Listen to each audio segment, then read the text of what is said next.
Hello students, ਅੱਜ ਆਪਾਂ 9th class Punjabi ਵਿਆਕਰਨ ਬੁੱਕ ਦੇ ਵਿੱਚੋਂ ਮੁਹਾਵਰੇ ਕਰਾਂਗੇ। ਐੜਾ ਭਾਗ। ਪਿਛਲੀ ਕਲਾਸ ਦੇ ਵਿੱਚ ਆਪਾਂ ਊੜਾ ਭਾਗ ਦੇ ਮੁਹਾਵਰੇ ਕੀਤੇ ਸੀ। ਅੱਜ ਆਪਾਂ ਐੜਾ ਭਾਗ ਦੇ ਮੁਹਾਵਰੇ ਰਿਵਾਈਜ਼ ਕਰਾਂਗੇ। ਧਿਆਨ ਨਾਲ ਸੁਣਿਓ ਬੇਟੇ, ਸਮਝਿਓ ਤੇ ਦੇਖਿਓ। ਹਾਂਜੀ, ਅਸ਼ ਅਸ਼ ਕਰ ਉੱਠਣਾ। ਅਸ਼ ਅਸ਼ ਕਰ ਉੱਠਣਾ ਮਤਲਬ ਬਹੁਤ ਜ਼ਿਆਦਾ ਸਿਫਤਾਂ ਕਰਨੀਆਂ, ਕਿਸੇ ਦੀ ਪ੍ਰਸ਼ੰਸਾ ਕਰਨੀ, ਕਿਸੇ ਦੀਆਂ ਤਾਰੀਫਾਂ ਕਰਨੀਆਂ। ਤਾਂ ਜਦੋਂ ਕਿਸੇ ਦੀ ਕੋਈ ਪ੍ਰਸਿੱਧੀ ਹੋਊਗੀ, ਜਿਸ ਤਰ੍ਹਾਂ ਇੱਥੇ ਲਿਖਿਆ ਹੋਇਆ, ਸੁਧਾ ਚੌਧਰੀ ਦੀ ਕਹਾਣੀ ਸੁਣ ਕੇ ਸਾਰੇ ਅਸ਼ ਅਸ਼ ਹੋ ਉੱਠੇ, ਜਾਂ ਉਸ ਦੀ ਬਹਾਦਰੀ ਦੀ ਕਹਾਣੀ ਸੁਣ ਕੇ ਸਾਰੇ ਅਸ਼ ਅਸ਼ ਹੋ ਉੱਠੇ, ਅਸ਼ ਅਸ਼ ਕਰਕੇ ਹੋ ਉੱਠੇ। ਮੁਹਾਵਰਿਆਂ ਦੇ ਵਾਕ ਜਿਹੜੇ ਹੈ, ਅਰਥ ਸਹੀ ਹੋਣਾ ਚਾਹੀਦਾ ਹੈ। ਵਾਕ ਤੁਸੀਂ ਆਪਦੇ ਹਿਸਾਬ ਨਾਲ ਆਪਣੇ ਆਪ ਵੀ ਬਣਾ ਸਕਦੇ ਹੋ। ਆਈ ਆਈ ਕਰਨਾ। ਆਈ ਕਰਨਾ ਮਤਲਬ ਤਰਲੇ ਮਾਰਨੇ। ਅੱਜ ਕੱਲ੍ਹ ਪੜ੍ਹੇ ਲਿਖੇ ਨੌਜਵਾਨ ਨੌਕਰੀ ਪ੍ਰਾਪਤ ਕਰਨ ਲਈ ਆਈ ਕਰਦੇ ਫਿਰ ਰਹੇ ਹਨ, ਤਰਲੇ ਲੈ ਰਹੇ ਹਨ, ਤਰਲੇ ਮਾਰ ਰਹੇ ਹਨ। ਅਸਮਾਨ ਸਿਰ 'ਤੇ ਚੁੱਕਣਾ, ਬਹੁਤ ਰੌਲਾ ਪਾਉਣਾ। ਅਧਿਆਪਕ ਦੇ ਜਮਾਤ ਵਿੱਚ ਨਾ ਹੋਣ ਕਾਰਨ ਵਿਦਿਆਰਥੀਆਂ ਨੇ ਕਲਾਸ ਨੂੰ ਅਸਮਾਨ ਸਿਰ 'ਤੇ ਚੁੱਕ ਲਿਆ। ਅਸਮਾਨ ਨਾਲ ਗੱਲਾਂ ਕਰਨਾ। ਅਸਮਾਨ ਨਾਲ ਗੱਲਾਂ ਕਰਨਾ ਮਤਲਬ ਬਹੁਤ ਉੱਚਾ ਹੋਣਾ।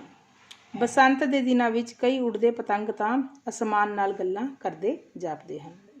ਕੋਈ ਚੀਜ਼ ਬਹੁਤ ਉੱਚੀ ਹੋ ਜਾਣੀ, ਜਿਸ ਤਰ੍ਹਾਂ ਪਤੰਗ ਬਸੰਤ ਦੇ ਦਿਨਾਂ ਦੇ ਵਿੱਚ ਕਈ ਐਡੀ ਉੱਚੀ ਉਡਾ ਲੈਂਦੇ ਹਨ, ਐਂ ਲੱਗਦਾ ਜਿਵੇਂ ਅਸਮਾਨ ਨਾਲ ਗੱਲਾਂ ਕਰ ਰਹੇ ਹੋਣ।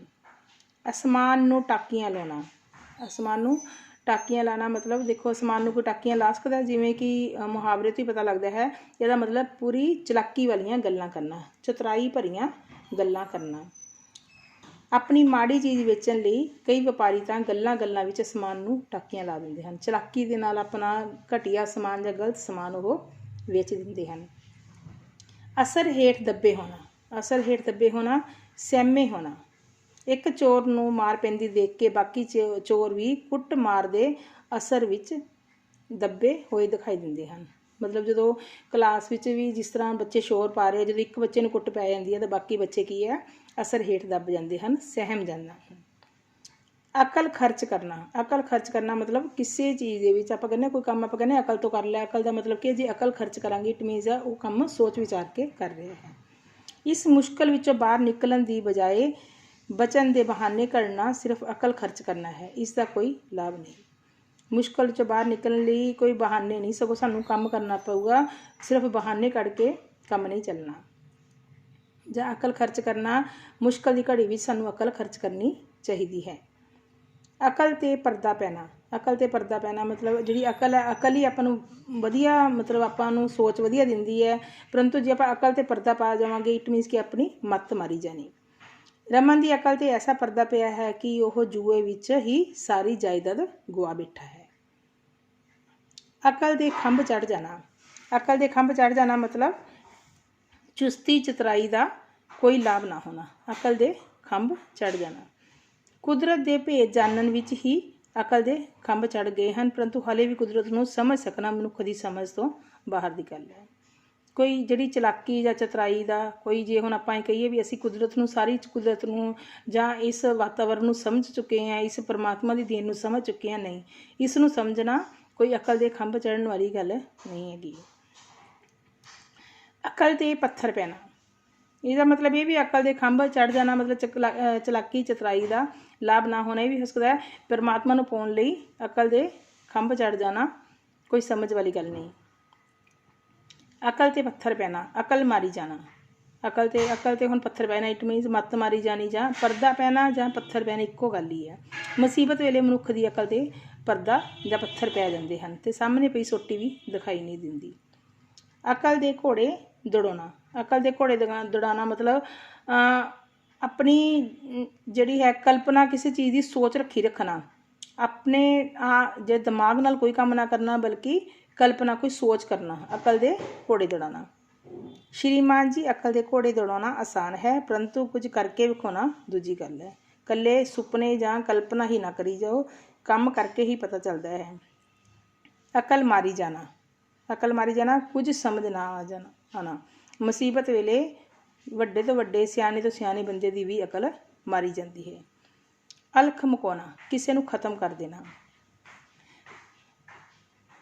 जंग समय भारती फौज ने पाकिस्तानी फौज की अलख मुका दी। भारती फौज ने पाकिस्तानी फौज की अलख मुका दी। इस बाद अख लगना मतलब सो जाना। राती नाटक पढ़दे ही मेरी अख लग गई, या पढ़दे उसकी अख लग गई। अख मारना मतलब इशारा करना, किसी नूं किसी गल तो रोकना। सुखवंत ने रमन नूं अख मार के अंदर बुलाया। किसी नूं चलाकी दे नाल जे हुण सारिਆਂ ने बैठे है, जे आपां किसी नूं किसी गल वास्ते रोकना होवे तां आपां अख दा इशारा कर दिंदे हैं। अख ना चुकना मतलब शर्म करना ਜਾਂ ਰੋਬ ਮੰਨਣਾ। ਸਾਰੇ ਉਸਦੀ ਇੱਜ਼ਤ ਕਰਦੇ, ਕੋਈ ਉਸ ਅੱਗੇ ਅੱਖ ਨਹੀਂ ਚੁੱਕਦਾ। ਜਾਂ ਮਤਲਬ ਕਈ ਘਰਾਂ ਦੇ ਵਿੱਚ ਵੱਡਿਆਂ ਦੇ ਅੱਗੇ ਹਾਲੇ ਵੀ ਕੋਈ ਅੱਖ ਨਹੀਂ ਚੁੱਕਦਾ। ਅੱਖ ਨਾ ਮਿਲਾਉਣਾ, ਅੱਖ ਨਾ ਮਤਲਬ ਉਹਨਾਂ ਨਾਲ ਕਤਰਾਉਣਾ। ਜਦੋਂ ਆਪਾਂ ਹੁਣ ਕੋਈ ਗਲਤ ਕੰਮ ਕਰਕੇ ਕਿਸੇ ਦੇ ਨਾਲ ਅੱਖ ਨਹੀਂ ਮਿਲਾਉਂਦੇ ਤਾਂ ਉਹ ਉਸਨੂੰ ਕੀ ਕਹਿੰਦੇ ਆ, ਕਤਰਾਉਣਾ।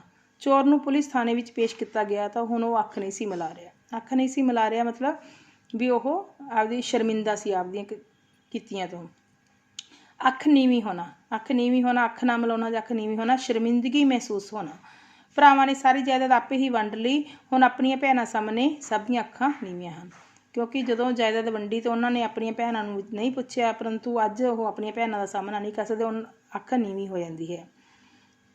ਅੱਖ ਰੱਖਣੀ, ਧਿਆਨ ਰੱਖਣਾ। ਉਸਦੇ ਮਕਾਨ ਉੱਪਰ ਕਈਆਂ ਦੀ ਅੱਖ ਹੈ, ਜਾਂ ਮੇਰੀ ਇਸ ਚੀਜ਼ 'ਤੇ ਮੇਰੀ ਇਸ ਪੈਨ ਉੱਤੇ ਸਭ ਦੀ ਅੱਖ ਹੈ, ਵੀ ਹਰੇਕ ਦਾ ਧਿਆਨ ਹੈ ਵੀ ਕਦੋਂ ਇਹ ਸਾਨੂੰ ਮਿਲ ਜਾਵੇ। ਅੱਖਾਂ ਮੀਟ ਜਾਣਾ, ਮੌਤ ਹੋ ਜਾਣੀ। ਲੰਬੀ ਬਿਮਾਰੀ ਕਾਰਨ ਉਸਦੇ ਦਾਦਾ ਜੀ ਅੱਖਾਂ ਮੀਟ ਗਏ। ਅੱਖਾਂ ਵਿੱਚ ਘੱਟਾ ਪਾਣਾ, ਕਿਸੇ ਨੂੰ ਧੋਖਾ ਦੇਣਾ। ਚੋਰ ਚੱਕੇ ਕਈ ਵਾਰੀ ਪੁਲਿਸ ਦੀਆਂ ਅੱਖਾਂ ਵਿੱਚ ਘੱਟਾ ਪਾਉਣ ਵਿੱਚ ਸਫਲ ਹੋ ਜਾਂਦੇ ਹਨ। ਅੱਖਾਂ ਦਿਖਾਉਣਾ, ਡਰਾਉਣਾ। ਉਹ ਨਵਾਂ ਬਦਮਾਸ਼ੀ ਵਿੱਚ ਪੈਰ ਧਰਨ ਲੱਗਿਆ ਹੈ, ਜਿਸ ਲਈ ਹਰ ਇੱਕ ਨੂੰ ਅੱਖਾਂ ਦਿਖਾਉਂਦਾ ਹੈ।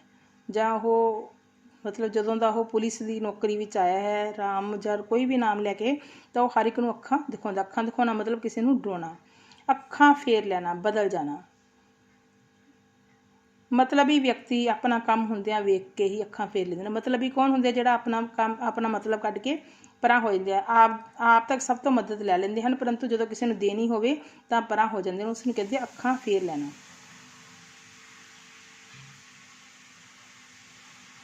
ਇਸ ਤੋਂ ਬਾਅਦ ਅੱਖਾਂ ਵਿੱਚ ਰੜਕਣਾ ਮਤਲਬ ਬੁਰਾ ਲੱਗਣਾ। ਭੈੜੇ ਕੰਮ ਕਰਨ ਵਾਲੇ ਲੋਕ ਹਮੇਸ਼ਾ ਹੀ ਸਭ ਦੀਆਂ ਅੱਖਾਂ ਵਿੱਚ ਰੜਕਦੇ ਹਨ। ਜਦੋਂ ਹੁਣ ਆਪਾਂ ਭੈੜਾ ਕੰਮ ਕਰਾਂਗੇ ਤਾਂ ਆਪਾਂ ਸਭ ਦੀਆਂ ਅੱਖਾਂ ਦੇ ਵਿੱਚ ਰੜਕਦੇ ਹਾਂ। ਅੱਗ ਲਾਉਣਾ ਮਤਲਬ ਸ਼ਾਂਤੀ ਭੰਗ ਕਰਨਾ। ਜਿਹੜੇ ਲੋਕ ਦੂਜਿਆਂ ਦੇ ਘਰੇ ਅੱਗ ਲਾ ਕੇ ਤਮਾਸ਼ਾ ਵੇਖਦੇ ਹਨ, ਉਹ ਕਦੇ ਵੀ ਸੁਖੀ ਨਹੀਂ ਦਿੰਦੇ। ਆਮ ਤੌਰ 'ਤੇ ਲੋਕਾਂ ਦੀ ਕੀ ਆਦਤ ਹੁੰਦੀ ਹੈ ਕਿ ਉਹ ਦੂਜਿਆਂ ਦੇ ਘਰ ਦੇ ਵਿੱਚ ਦਖਲਅੰਦਾਜ਼ੀ ਕਰਦੇ ਹੈ, ਭਰਾਵਾਂ ਨੂੰ ਲੜਾਉਣ ਦੀ ਕੋਸ਼ਿਸ਼ ਕਰਦੇ ਹਨ, ਦੋਸਤਾਂ ਨੂੰ ਲੜਾਉਣ ਦੀ ਕੋਸ਼ਿਸ਼ ਕਰਦੇ ਹਨ। ਤਾਂ ਉਹ ਅੱਗ ਲਾ ਕੇ, ਜਿਹੜੇ ਦੂਜਿਆਂ ਦੇ ਘਰੇ ਅੱਗ ਲਾਉਂਦੇ ਹਨ, ਦੂਜਿਆਂ ਦੀ ਜ਼ਿੰਦਗੀ 'ਚ ਅੱਗ ਲਾਉਂਦੇ ਹਨ, ਕਦੇ ਵੀ ਖੁਸ਼ ਨਹੀਂ ਰਹਿੰਦੇ। ਅੱਗ ਦੇ ਭਾਅ ਹੋਣਾ, ਬਹੁਤ ਮਹਿੰਗਾ ਹੋਣਾ।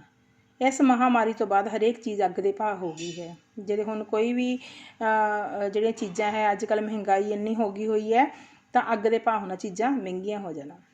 ਜਾਂ ਇਸ ਅਜੋਕੇ ਸਮੇਂ ਵਿੱਚ ਚੀਜ਼ਾਂ ਅੱਗ ਦੇ ਭਾਅ ਹੋਣ ਕਾਰਨ ਗਰੀਬਾਂ ਦਾ ਗੁਜ਼ਾਰਾ ਬੜੀ ਮੁਸ਼ਕਿਲ ਨਾਲ ਹੁੰਦਾ, ਔਖਾ ਹੁੰਦਾ ਹੈ। ਅੱਗ ਲੱਗਣਾ ਗੁੱਸਾ ਹੋਣਾ। ਜਦੋਂ ਆਪਾਂ ਨੂੰ ਕੋਈ ਕਿਸੇ ਦੇ ਵਿਰੁੱਧ ਭੜਕਾ ਦਿੰਦਾ ਹੈ, ਆਪਣੇ 'ਤੇ ਕੋਈ ਗਲਤ ਇਲਜ਼ਾਮ ਲੱਗ ਜਾਂਦਾ ਤਾਂ ਆਪਾਂ ਨੂੰ ਅੱਗ ਲੱਗ ਜਾਂਦੀ ਹੈ। ਗਰੀਬ ਨਾਲ ਕੁੱਟਮਾਰ ਦੀ ਗੱਲ ਸੁਣ ਕੇ ਹੀ ਉਸ ਨੂੰ ਅੱਗ ਲੱਗ ਗਈ। ਅੱਗ ਭੜੂਕਾ ਹੋਣਾ ਉਹੀ ਅੱਗ ਲੱਗਣੀ ਜਾਂ ਅੱਗ ਭੜੂਕਾ ਹੋਣਾ ਇੱਕੋ ਗੱਲ ਹੀ ਹੈ। ਗੁੱਸੇ ਨਾਲ ਭਰ ਜਾਣਾ, ਗੁੱਸੇ ਵਿੱਚ ਆ ਜਾਣਾ। ਉਹ ਜਦੋਂ ਉਸ ਦੇ ਉੱਤੇ ਗਲਤ ਇਲਜ਼ਾਮ ਲੱਗੇ, ਉਸ ਨੇ ਦੇਖਿਆ ਵੀ ਮੇਰੇ 'ਤੇ ਗਲਤ ਇਲਜ਼ਾਮ ਲੱਗਿਆ ਹੈ, ਤਾਂ ਉਹ ਗੁੱਸੇ ਨਾਲ ਅੱਗ ਭੜੂਕਾ ਹੋ ਗਿਆ। ਅੱਗ ਵਾਂਗ ਤਪਣਾ, ਦੁਖੀ ਹੋਣਾ। ਨਲਾਇਕ ਬੱਚਿਆਂ ਦੀਆਂ ਗੱਲਾਂ ਨਾਲ ਮਾਪਿਆਂ ਨੂੰ ਕਦੋਂ ਖੁਸ਼ੀ ਮਿਲਦੀ ਹੈ, ਵਿਚਾਰੇ ਅੱਗ ਵਾਂਗ ਭਖਦੇ ਹਨ, ਅੱਗ ਵਾਂਗ ਤਪਦੇ ਹਨ, ਕਰ ਕੁਛ ਸਕਦੇ ਨਹੀਂ। ਜਿਹੜੇ ਨਲਾਇਕ ਬੱਚੇ ਹੁੰਦੇ ਆ, ਉਹਨਾਂ ਦੇ ਮਾਂ ਬਾਪ ਅੱਗ ਵਾਂਗੂ ਤਪਦੇ, ਦੁਖੀ ਹੋਈ ਜਾਂਦੇ ਹਨ। ਅੱਗਾ ਸਵਾਰਨਾ, ਪਰਲੋਕ ਸਵਾਰਨਾ।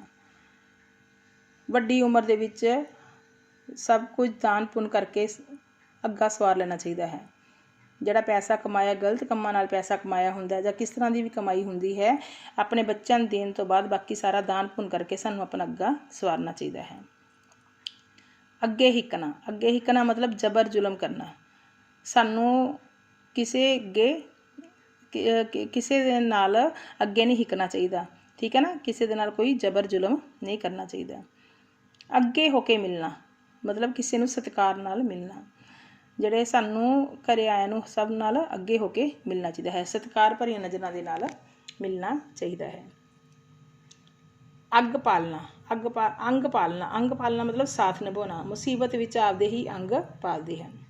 अगे पिछे फिरना, सत्कार करना। जदों दा रमन वड्डा अफसर होया है उदों तो सारे जाने उसके अगे पिछे फिरदे हैं, उसका सत्कार कर रहे हैं। अज कल करना, टाल मटोल करना। जो असी किसी को कोई चीज़ देना नहीं चाहते परंतु साडे तो बार बार मंगे तो असी की करते हैं, अज कल करना, कोई नहीं अज दे देंगे। कई लोगों की आदत होंदी है कि वो अज कल करदियां ही बहुत समा लंघा दिंदे हैं। अख पुट्टनी मतलब होश विच आना। मरीज़ां ने वड्डा ऑपरेशन होने तो 2 दिन बाद ही अख पुट्टी सी, होश विच आना। अख पुट्टनी मतलब किसी को कोई ऑपरेशन तो बाद होश विच आना। अख लड़नी, प्यार हो जाना। अजोके समय तो बहुतियां दी छोटी उम्र विच ही किसी नाल अख लड़ जाती है तो उसका नतीजा गलत होंदा है। अत चुकना, वधिक्कियां करना। अध्यापक ने जमात विच हाज़र ना होने कारण विद्यार्थियों ने अत चुकी हुई सी। टीचर जिहड़ा क्लास विच लेट हो गया तो विद्यार्थियों ने क्लास विच की होगी बहुत रौला पाना शुरू कर दिता, अत चुक ली। अथरू केरने, बहुत दुख प्रगट करना। जदों उसने अपने पिता की मौत की खबर सुनी तो वह अथरू केरन लग गया। अटकल पच्चू मतलब पूरी समझ तो बिना कोई काम करना। मेरे मित्र नूं कई प्रश्न पूछे गए, बहुत प्रश्नों के जवाब अटकल पच्चू ही सन। उस बारे उसनूं कोई जानकारी मतलब किसी नूं मतलब कई बार कोई चीज़ की पूरी समझ ना होना, पूरी समझ तो बिना ही जवाब दे देना, उन्होंने कहते अटकल पच्चू। अड़िके चढ़ना, काबू होना। चोर दी पुलिस नूं कई दिनों तो भाल सी, आखिर वो अड़िके चढ़ ही गया। अड़िके चढ़ना किसी नूं काबू करना। अलख मुकाउना मतलब किसी नूं पूरी तरह खत्म करना। भारतीय फौज ने पाकिस्तानी फौज की अलख मुका दी। अड़के बहना, जिद करना। अजकल छोटे बच्चे किसी गल लई अड़के ही बह जाते हैं। अड़ी भनना किसी का हंकार भनना। साडे देश की हाकी टीम ने विश्व जेतू टीम नूं हरा के उसकी अड़ी भन्नी। आई गई करना, टाल मटोल करना। उही अजकल करना जां आई गई करना।